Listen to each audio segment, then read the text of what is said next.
Look at your hands. Now look at your screen. In the next 10 years, the value of what you do with your hands and your basic cognitive functions is scheduled for a controlled demolition. If you are trading linear hours for a fixed salary, you are currently participating in a liquidation sale of your own life, and you might not even know it. Welcome to the investigation. This is Bond. Today, we are performing a forensic audit on the new caste system. This isn't a conspiracy, it is a mathematical inevitability of the modern U.S. economy. Before we dissect the math of this collapse and show you how to rebuild your value stack, subscribe to the Bond Money Mind channel. We don't do hype here, we do forensics. Let's run the numbers on the American dream. The median household income in the United States is roughly $75,000. And on paper, you are told that this makes you middle class. In reality, you are a debt-servicing unit for a system that has outgrown you. First, we must apply the recursive subtraction of the invisible tax, inflation. Not the consumer price index you see on the news, but the actual cost of survival. Since 1980, the cost of housing, healthcare, and education has outpaced wage growth by over 300%. Then, we subtract the literal taxes. If you live in a state like California or New York, federal, some state and local taxes will eat nearly 35% of your gross income before you even touch it. Your healthcare premiums, which are essentially a private tax on your existence, eat another 10%. Your 401k, which is a bet that the system will remain stable for the next 40 years, takes another 5%, while you are left with barely half of your nominal value. But here is the forensic kicker: the energy cost of your labor. To maintain a $75,000 job, you are forced to live in a specific zip code that consumes 40 to 50% of your remaining take-home pay in rent or mortgage interest. You are paying the system for the privilege of working for the system. This is a systemic incentive mismatch. The economy wants you productive enough to pay interest on your debts, but never wealthy enough to buy your freedom. We are entering a new caste system where the divide isn't based on your family name, but on your relationship to the machine. You are either the person who trains the algorithm, the person who owns the algorithm, or the person being optimized out of existence by the algorithm. If your labor can be summarized by a set of instructions, your value is approaching zero. The cost of compute is dropping exponentially, while the cost of human biological maintenance, food, heat, and shelter, is rising. When the cost of the machine becomes lower than the cost of the human's calories, the human is removed from the equation. This is the forensic reality of the U.S. market. The degree you spent $80,000 on is now a depreciating asset. It is legacy software trying to run on a quantum operating system. Consider the hidden leakage of the American worker. Every time you swipe a credit card to bridge the gap between your stagnant wage and the rising cost of living, you enter a recursive debt loop. The interest rate on that debt, now averaging over 21%, is a direct tax on your future labor. And if you owe $10,000, you are working hundreds of hours every year just to stand still. That is over a month of your life given to a financial institution for zero return. This is the systemic trap. The corporation extracts your surplus value during the day, and the banking system extracts your remaining capital at night. This mismatch is why you feel like you are running on a treadmill that is slowly tilting upward.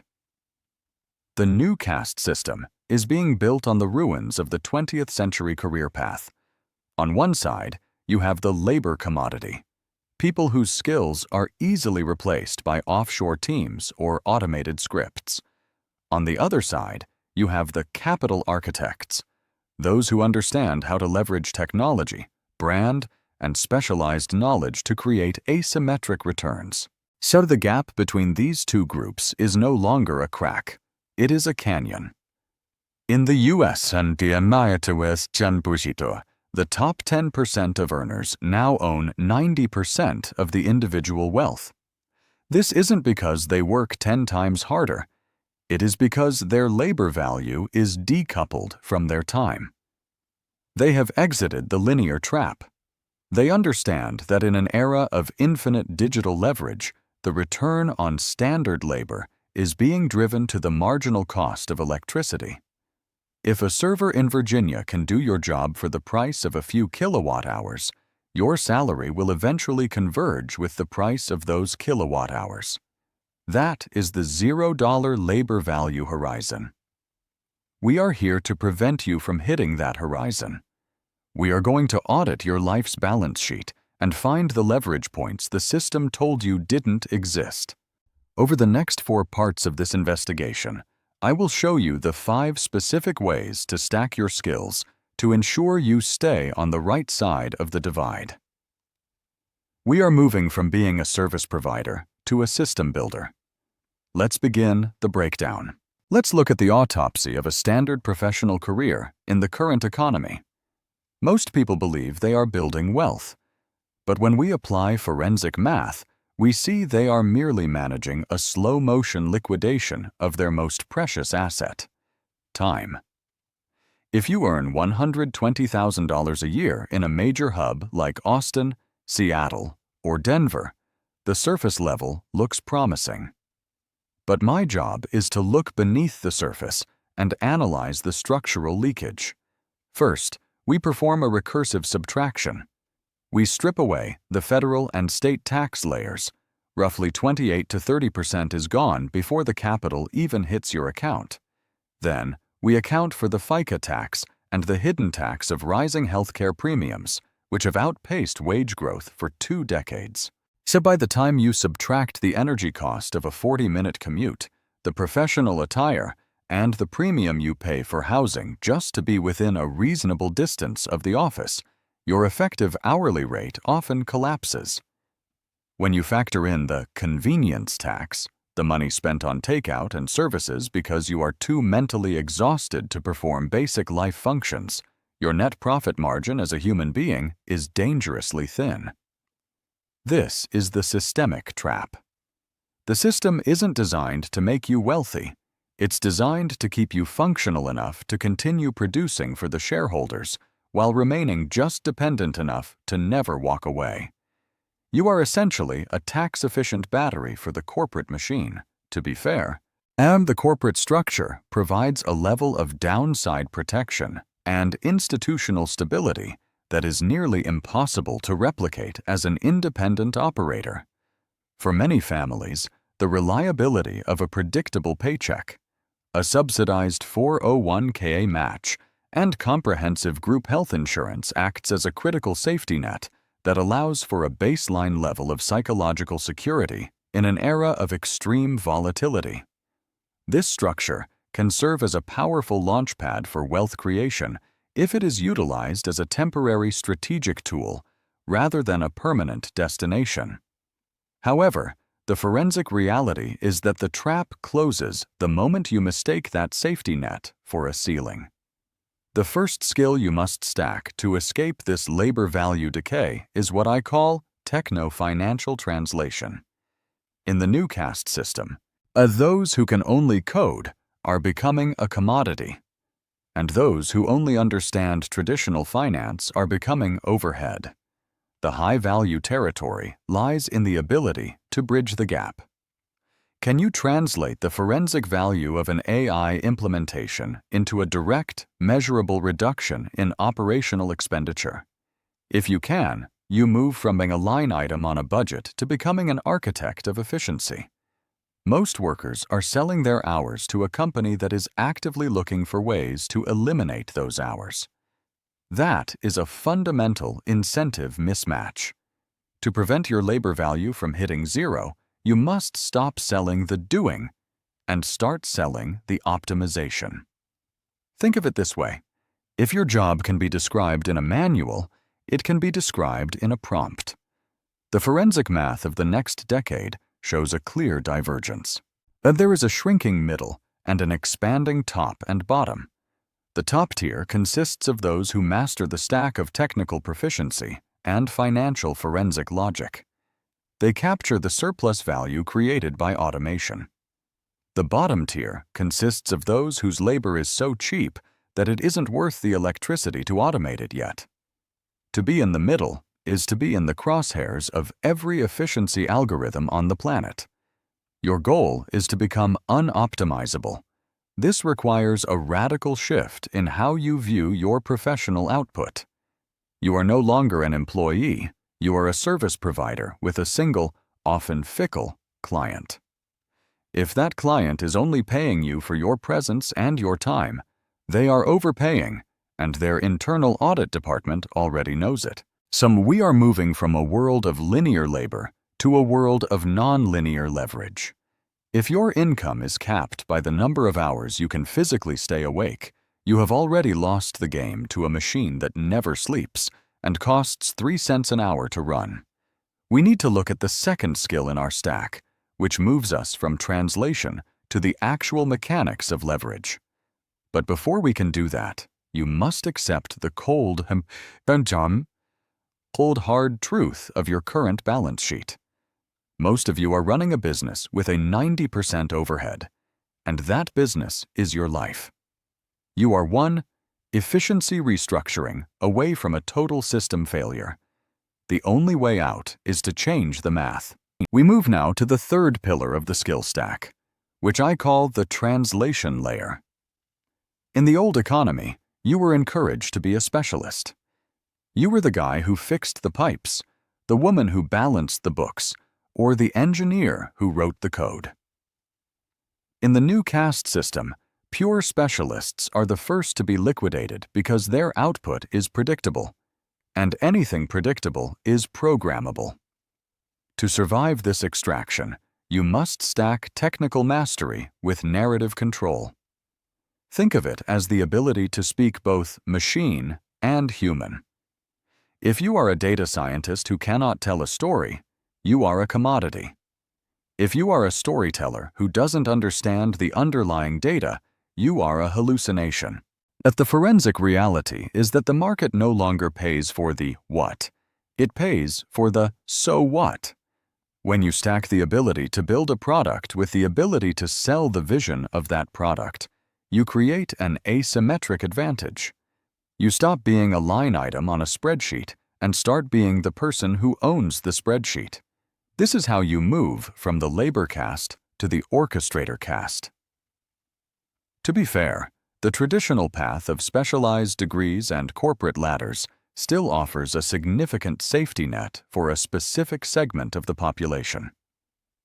For instance, in highly regulated fields like medicine, law, or structural engineering, the Credential acts as a legal moat that protects the practitioner from immediate AI displacement due to liability and licensing laws. Furthermore, the university system, despite its inflated costs, provides a concentrated networking environment and a signaling mechanism that many legacy firms still value when hiring for leadership roles. It is not that the old system is entirely broken, but rather that its cost-to-benefit ratio has shifted dramatically for the average participant. Let's apply some forensic math to the single skill specialist to see why this safety is an illusion. Suppose you earn a gross salary of $120,000 as a middle manager in a standard corporate structure in a city like Austin or Charlotte. On paper, you are in the top tier of earners. But let's run the extraction formula. First, we remove the immediate systemic tax drag. Between federal income tax, state tax, and FICA, you are losing roughly 32% right off the top. And that leaves you with $81,600. Now, we must subtract the skill erosion rate. In a world where large language models are evolving every 6 months, specialized corporate knowledge loses approximately 20% of its market value annually unless you are constantly upskilling on your own time. That is $24,000 in hidden equity loss per year. Finally, we subtract the infrastructure debt, the cost of the commute, the professional wardrobe, the overpriced convenience meals, and the mental health toll of a high-stress, low-autonomy role. When you calculate the net economic surplus, you aren't making six figures. You are barely clearing $45,000 of actual liquid wealth. You are working for the system, not for yourself. And this leads us to the fourth skill in the stack: capital allocation as a primary skill. In the lower castes, money is seen as a reward for labor, something to be spent on liabilities that mimic the lifestyle of the upper caste. In the upper caste, money is seen as a tool, a form of stored energy to be deployed. You must learn to treat your income as a venture capital fund, even if that fund only has $100 in it. Most people are stuck in an incentive mismatch. They work harder to earn more, which pushes them into higher tax brackets and increases their cost of living, effectively keeping their net surplus at zero. To break the cycle, you must stack your professional skills with the skill of financial forensic analysis. You need to look at every dollar not as a unit of consumption, but as a soldier in your private army. If you don't know how to hedge against inflation, how to utilize tax-advantaged accounts, or how to identify undervalued assets, you are essentially a leaky bucket. You are pouring your life force into a container that the government and the banks have intentionally riddled with holes. The systemic trap here is the credential treadmill. The education industrial complex wants you to believe that the solution to your declining labor value is more formal education, another master's degree, another certification, another loan. This is a classic incentive mismatch. The university's incentive is to sell you a high-margin product. Your incentive is to gain a high OI. These two goals rarely align anymore. Forensically speaking, the interest on a $50,000 student loan for a mid-tier MBA often outpaces the marginal salary increase that degree provides. You are essentially financing the university's endowment with your future labor. Instead, the orchestrator caste focuses on just-in-time learning, acquiring the specific skill needed to solve a high-value problem right now. They don't collect degrees, they collect solutions. They understand that in a digital economy, the proof of work is the work itself, not a piece of paper signed by a dean. By stacking narrative, technical mastery, and capital allocation, you begin to build a fortress around your income that the systemic extraction tools cannot easily penetrate. You are no longer just a participant in the economy, you are an architect of your own microeconomy. The fourth layer of our investigation moves from the macroeconomic collapse to the micro-level strategy of survival. We are witnessing the birth of a bifurcated economy where the middle is not just shrinking, it is being surgically removed.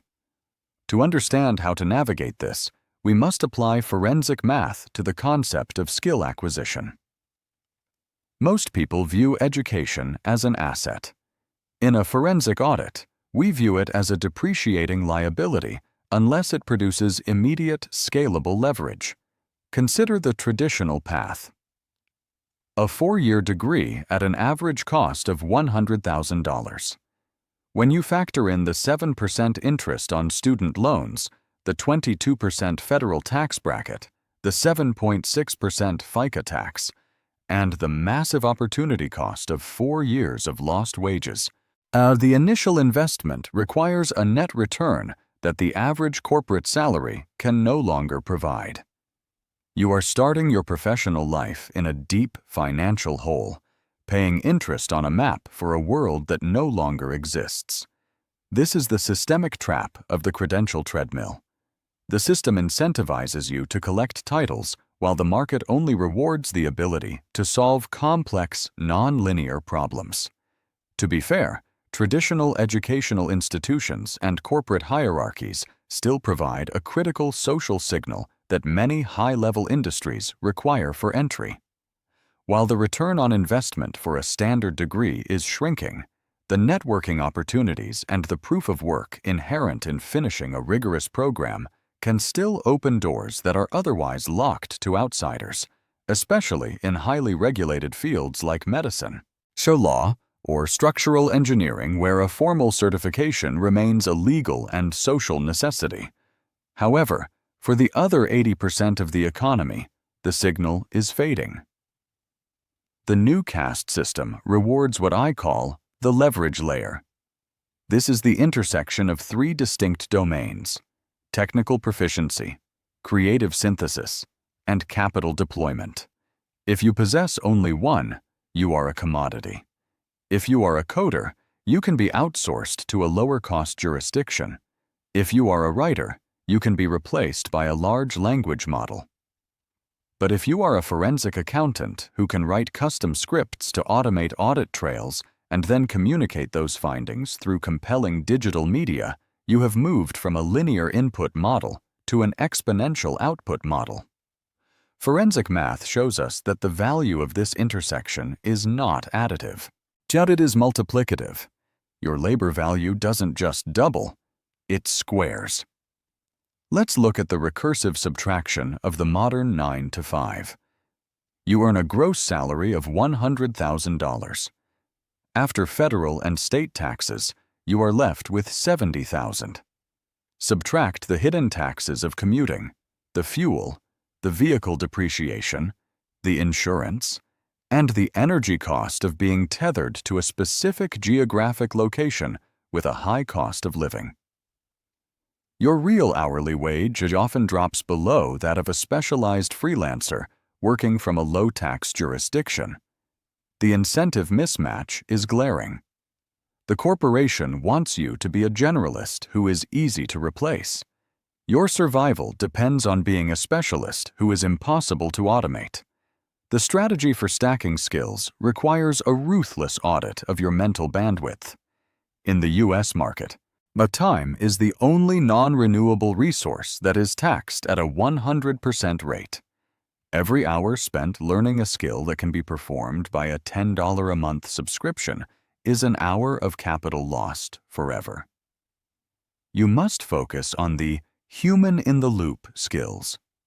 These are roles where the AI or the system provides the raw data, but the human provides the judgment, the ethics, and the strategic direction. This is where the labor value remains high because the risk of error is too great for a machine to handle alone. We must also account for the energy tax. The cognitive load of switching between low-value tasks creates a drag on your overall productivity. A forensic analysis of high performers shows they don't work more hours. They increase the density of their output per hour. They use tools to handle the mundane, allowing them to focus entirely on the high-leverage decisions that move the needle. In the U.S., where the cost of living is tied to a debt-based currency, your only defense against the debasement of your labor is to increase your net insight yield. This is the amount of value you can generate after subtracting all the systemic frictions. If your yield is low, you are a servant to the system. If your yield is high, you are the one who owns the system. We are moving into an era where the ability to stack skills is the only way to prevent your labor value from hitting zero in a world of infinite, automated competition. You are not just looking for a job, you are building a personal infrastructure of leverage. The investigation continues as we look at the final piece of the puzzle, the transition from labor to ownership. We have reached the final layer of the forensic investigation into your future value. We have dissected the collapse of the middle skill tier, the rise of the algorithmic manager, and the first 4 skills of your defensive stack. Now, we arrive at the 5th and most critical skill, the one that prevents your labor value from hitting zero in a world of infinite, low-cost, automated intelligence. This is the architecture of ownership. In the old economy, you were taught to be a high-value cog. In the new caste system, if you do not own the machine, or the intellectual property that runs the machine, you are simply fuel for it. Let us apply forensic math to the illusion of the high-salary professional. Imagine a corporate attorney or a senior software engineer in the United States earning $250,000 a year. And on the surface, this is success. But when we perform a recursive subtraction of the systemic costs, the picture changes. Start with the federal tax bite, roughly $55,000. Add state and local taxes in a high-productivity hub, like Austin or San Francisco, taking another $15,000. Subtract the FICA and payroll taxes. You are already down to $170,000. Now, subtract the cost of production. This is the high-interest student debt required to enter the field, the premium rent paid to live near the office, and the energy tax, the physical and mental burnout that requires expensive outsourcing of your basic life needs, from meal prep to childcare. After these subtractions, the net labor yield is often less than 40% of the gross. But the most dangerous subtraction is the skill decay rate. In the current U.S. market, the half-life of a technical skill is now less than 5 years. If you are not stacking Skill 5, strategic synthesis, you are effectively running on a treadmill that is accelerating. Strategic synthesis is the ability to connect disparate domains, like combining deep legal knowledge with prompt engineering and behavioral economics, to create a personal monopoly. A personal monopoly is a skill stack so specific that the market cannot find a replacement for you at a lower price point. It is the transition from being a service provider to being an outcome architect. The systemic trap here is the incentive mismatch. Your employer is incentivized to commoditize your role, set to break it down into repeatable processes that an AI or a cheaper junior employee can execute. You, however, are incentivized to remain unprocessable. This is the final battleground of the new caste system. To win, you must move your income from the labor column to the capital column. This doesn't just mean buying stocks. It means turning your expertise into assets, software, content, proprietary methodologies, or equity that produce value while you sleep. Labor scales linearly. Capital and code scale exponentially. The forensic reality is that the U.S. tax code and the global economy are increasingly designed to reward the owners of assets and penalize the sellers of time. If you sell your time, you are taxed at the highest rates, and your inventory, your hours, is strictly limited. If you own the solution, you are taxed at lower capital gains rates, and your inventory is infinite. This is how you escape the gravity of the labor market before the floor drops out. We have covered a lot of ground in this investigation. We looked at the death of the generalist, the necessity of technical fluency, the power of high-stakes communication, the precision of data-driven decision-making, and finally, the architecture of ownership. Each of these is a brick in your fortress. The goal is not just to survive the transition to an AI-driven economy, but to be the one who directs the flow of value within it. The system is changing, the rules have been rewritten, and the old map will only lead you into a dead end. You must become the investigator of your own career, looking for the hidden fees and the systemic traps that others ignore. And the evidence is clear. The gap between those who use tools and those who are used by them is widening into a canyon. You now have the forensic framework to ensure you are on the right side of that divide. You have the math, you have the logic, and you have the strategy. The question is no longer what the market will do to you, but what you will do with the market. Before you step back into the arena, ensure your eyes are wide open and your stack is complete. If you found this forensic breakdown valuable and want to stay ahead of the systemic shifts in the global economy, subscribe to the Bond Money Mind channel. We will continue to track the movement of value and the evolution of the system, providing you with the sharp, investigative insights you need to protect your future. The investigation continues. Stay sharp. Stay ahead. This is Bond.